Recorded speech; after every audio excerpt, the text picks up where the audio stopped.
Hello everyone, Hitesh here. Today we're gonna talk about the movie Resident Evil. So without wasting time, let's start the movie. कहानी की शुरुआत में हमें ये पता चलता है कि 21वीं सदी की एक सबसे बड़ी कंपनी जिसका नाम है अम्ब्रेला कॉरपोरेशन, इसे पॉलिटिक्स और फाइनेंस डिपार्टमेंट की तरफ से फुल सपोर्ट है।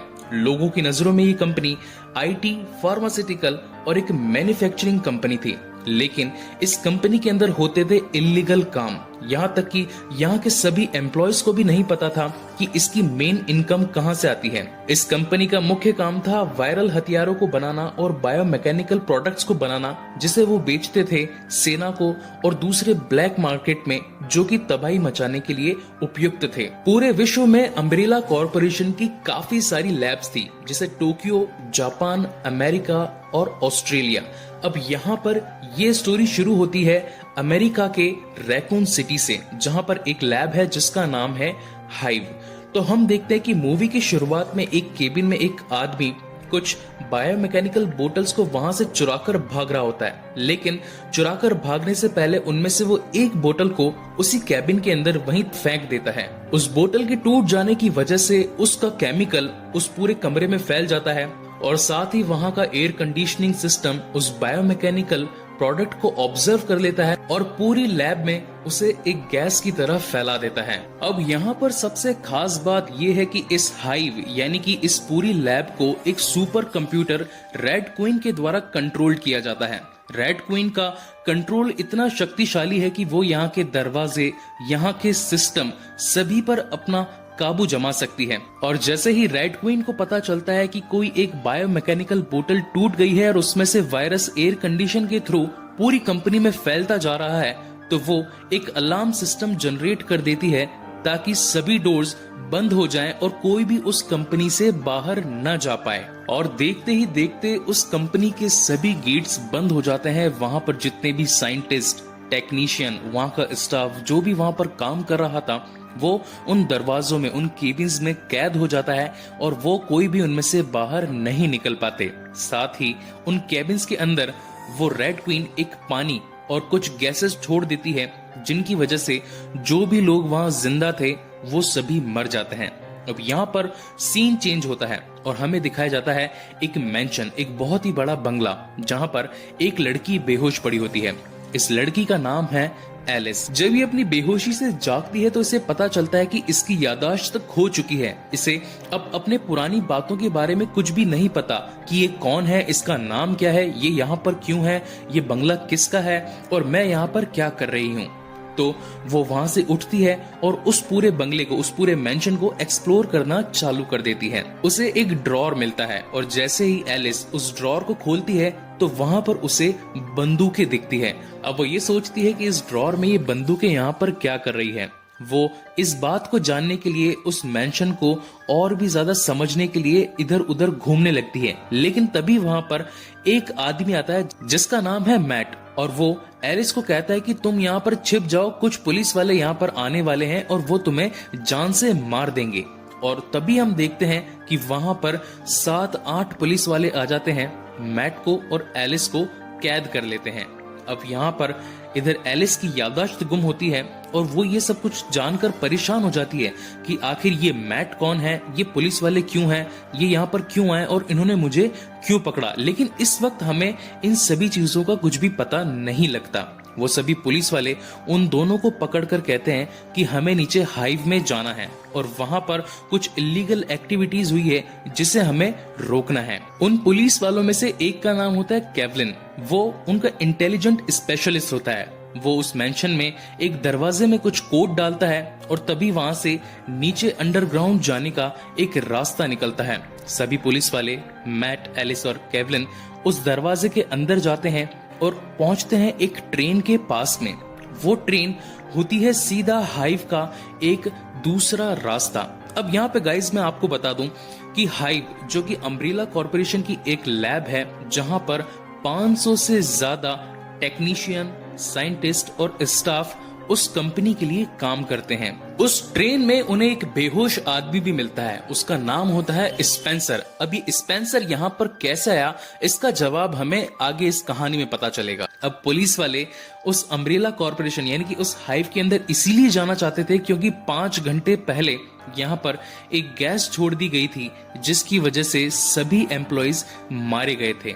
अब ये जो पुलिस वाले हैं ये चाहते हैं कि ये अम्ब्रेला कॉर्पोरेशन उस हाइव के अंदर जाएं और उन सभी को चेक करें कि उनमें से कोई बचा है या नहीं बचा है। अगर कोई बचा होगा तो वो उसे वहां से निकाल लेंगे और साथ ही उस पूरी हाइव को सील पैक कर देंगे। और साथ ही हमें ये भी पता चलता है कि एलिस भी इस अम्ब्रेला कॉर्पोरेशन का एक हिस्सा थी। वो भी इस कंपनी के लिए ही काम करती थी, उन बायोमैकेनिकल प्रोडक्ट्स को सुरक्षा देने का। वो एक सिक्योरिटी गार्ड थी जो कि उस मेंशन में एक दूसरे आदमी जिसका नाम है स्पेंसर उसके साथ में रहा करती थी।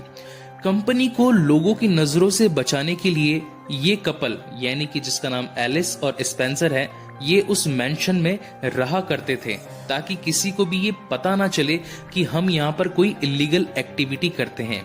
लेकिन क्योंकि जब रेड क्वीन ने उस पूरी कंपनी के अंदर एक गैस छोड़ी थी ताकि सभी लोग मर जाएं, तो रेड क्वीन ने उस मेंशन के अंदर भी एक गैस छोड़ी थी जिसकी वजह से एलिस अपनी याददाश्त तो खो बैठती है और उसे कुछ भी याद नहीं आ रहा होता है कि वो इस कंपनी के लिए काम क्यों करती है और यहाँ पर वो किसके साथ में रहती है। थोड़ी ही देर में सभी क्रू मेंबर पहुंचते हैं उस पहले दरवाजे की तरफ जो कि हाइव में जाने का सबसे पहला रास्ता होता है। और वहां पर जाने पर उन्हें पता लगता है कि ये एक ऐसा चेम्बर है जो कि उनके मैप में कभी था ही नहीं।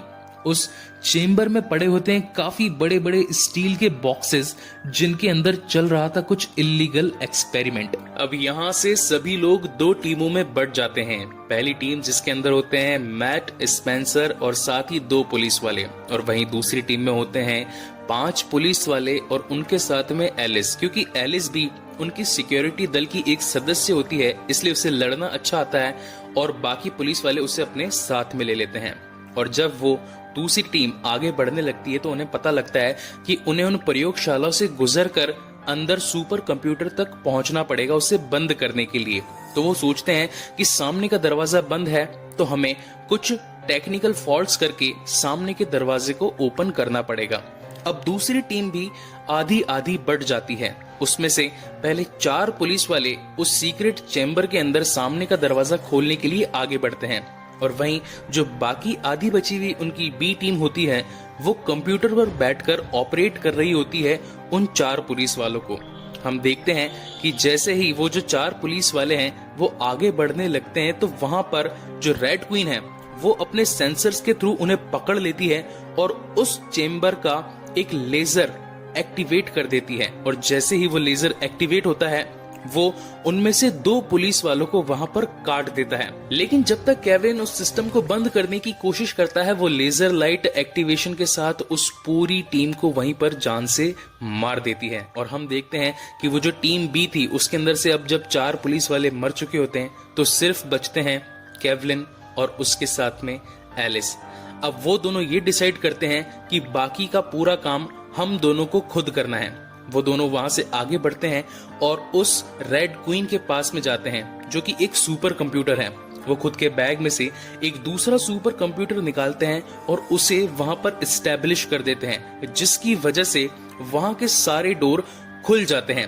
अब यहाँ पर सबसे खतरनाक बात हमारे सामने ये आती है कि जिन कमरों के अंदर गैस छोड़ी गई थी उन लोगों को मारने के लिए अब वो मरने के बाद में एक ज़ॉम्बी बन चुके हैं। जैसा कि मैंने आपको बताया था कि इस मूवी की स्टार्टिंग में एक आदमी एक कमरे के अंदर एक बायोमैकेनिकल ट्यूब को फेंक देता है। उस ट्यूब के टूट जाने से केमिकल पूरी कंपनी में फैल गया होता है।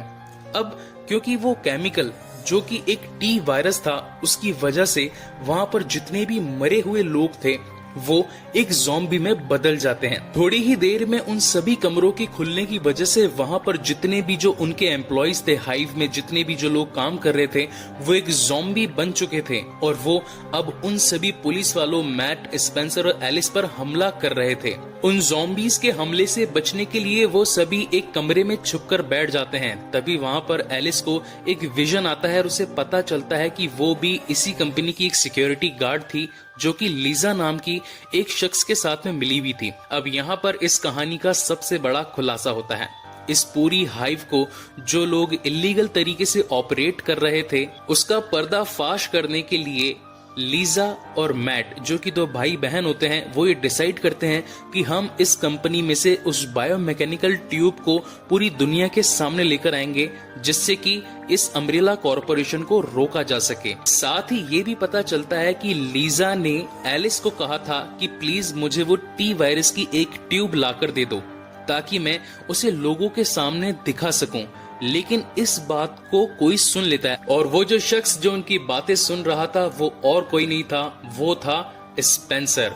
अब यहाँ पे हमें ये पता चलता है कि लीजा जो कि एलिस की मदद से उस ट्यूब को चुराना चाहती थी कंपनी का पर्दाफाश करने के लिए, लेकिन वहीं दूसरी तरफ स्पेंसर उन ट्यूब्स को इसलिए पाना चाहता था ताकि वो उन्हें ब्लैक मार्केट में बेचकर अच्छा मुनाफा कमा सके। और यही रीजन था कि स्पेंसर एलिस से पहले उस कंपनी में जाकर उन ट्यूब्स को चुराता है और साथ ही उसकी इस इलीगल एक्टिविटी का अम्ब्रेला कॉरपोरेशन को पता न लग सके, इसलिए वो एक ट्यूब को वहीं पर फेंक कर तोड़ देता है, जिसकी वजह से वो गैस पूरी उस लैब में फैल जाती है। लेकिन इसका एक नुकसान ये भी होता है क्योंकि गैस की फैलने की वजह से रेड क्वीन एक्टिवेट हो गई थी और उसने भी एक ऐसी गैस छोड़ दी थी जिससे कि सब बेहोश हो गए थे और उनकी याददाश्त खो गई थी। और यही रीजन था कि रेड क्वीन की फैलाई गई गैस की वजह से स्पेंसर भी बेहोश होकर ट्रेन में गिर जाता है। अब क्योंकि स्पेंसर और एलिस को अपनी यादें वापस आ चुकी होती है तो वहाँ पर एलिस स्पेंसर से लड़ने लगती है, लेकिन स्पेंसर उन्हें एक और दूसरे कमरे में कैद करके वहाँ से अकेला ही भाग जाता है। लेकिन कुछ ज़ॉम्बी आकर स्पेंसर को काट जाते हैं, लेकिन स्पेंसर उन्हें गोली मारकर वहाँ से भगा देता है। अब यहाँ पर हमें ये पता चलता है कि स्पेंसर जो वहाँ से बक्सा लेकर भागा था उसके अंदर टी वायरस भी था और साथ ही उसका एंटीडोट भी था। वो ट्रेन पर जाकर उस एंटीडोट को अपनी बॉडी में इंजेक्ट करने लगता है ताकि वो टी वायरस का जो पूरा असर है उसे खत्म कर सके। लेकिन हम देखते हैं कि वहां पर एक बहुत ही बड़ा लिकर जो कि होता है एक एक्सपेरिमेंट पूरी अम्ब्रेला कॉरपोरेशन का, वो वहां पर आ जाता है और स्पेंसर को जान से मार देता है। ये सारी एक्टिविटी एलिस और उसके बाकी दोस्त देख रहे होते हैं एक छोटी सी सीसीटीवी कैमरा में। वहां पर रेड क्वीन उन सभी को बताती है कि ये भी एक्सपेरिमेंट अम्ब्रेला कॉरपोरेशन की तरफ से किया गया था। तभी एलिस वहां पर एक कुल्हाड़ी उठाती है और उस सेंसर में उस कुल्हाड़ी को जोर से मार देती है, जिसकी वजह से वहां का जो डोर था, जो लॉक था, वो अनलॉक हो जाता है और उसी की वजह से एलिस अपने दोस्तों के साथ में उस रूम से बाहर निकल पाती है और वो सभी पहुंचते हैं उसी ट्रेन के पास में जहां से वो इस हाइव के अंदर आए थे। जैसे ही वो उस ट्रेन के अंदर बैठते हैं और उस ट्रेन को चालू करते हैं तो वो जो लिकर मॉन्स्टर होता है वो उन सभी के पीछे पड़ जाता है। वहां पर केवलिन काफी गोलियां चलाता है उस लिकर मॉन्स्टर को मारने के लिए, लेकिन वो लिकर मॉन्स्टर उस केवलिन को वहीं पर खा जाता है और मैट के हाथ पर एक बहुत ही जोर का पंजा मार देता है, जिसकी वजह से मैट भी घायल हो जाता है। लेकिन एलिस काफी होशियारी के साथ में उसकी जीभ में एक पाइप घुसेड़ देती है, जिसकी वजह से वो लिकर मॉन्स्टर वहीं पर अटक जाता है। मैट वहां पर काफी चालाकी के साथ में बाकी सभी पाइप्स को उस लिकर मॉन्स्टर पर जोर से मार देता है, जिसकी वजह से लिकर मॉन्स्टर नीचे की ओर गिर जाता है। अब क्योंकि ट्रेन बहुत ही स्पीड में चल रही होती है तो उसके घर्षण की वजह से लिकर मॉन्स्टर वहां पर जलकर मर जाता है। अब यहाँ पर मैट और एलिस दोनों वापस से उस हाइव के मेंशन तक पहुंचते हैं और जैसे ही मेंशन में वो लोग पहुंचते हैं तो पता चलता है कि मैट का जो जख्म है अब वो काफी ज्यादा बड़ा हो गया है।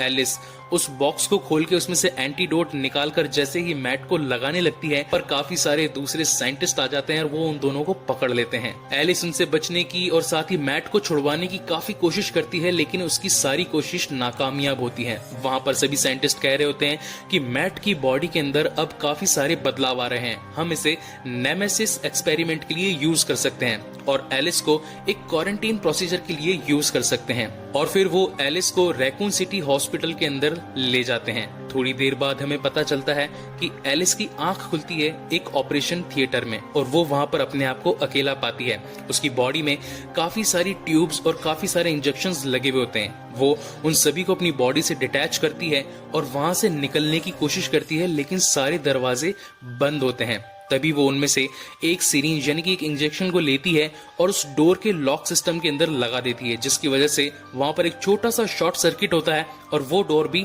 अनलॉक हो जाता है। अब वहां से एलिस उस रैकून सिटी हॉस्पिटल से बाहर निकलती है तो उसे पता चलता है कि वो जो वायरस था, टी वायरस, वो अब पूरी तरीके से रैकून सिटी में फैल चुका है और मौत का एक नया मंजर शुरू हो चुका है। अब क्योंकि एलिस को ये बात पता थी कि जब ज़ॉम्बीज के सर में गोली मारी जाती है उसी की वजह से वो मरते हैं, तो वो वहां से पास की एक पुलिस कार में से एक शॉटगन निकाल लेती है और अब वो तैयार होती है उन सभी ज़ॉम्बीज से लड़ने के लिए।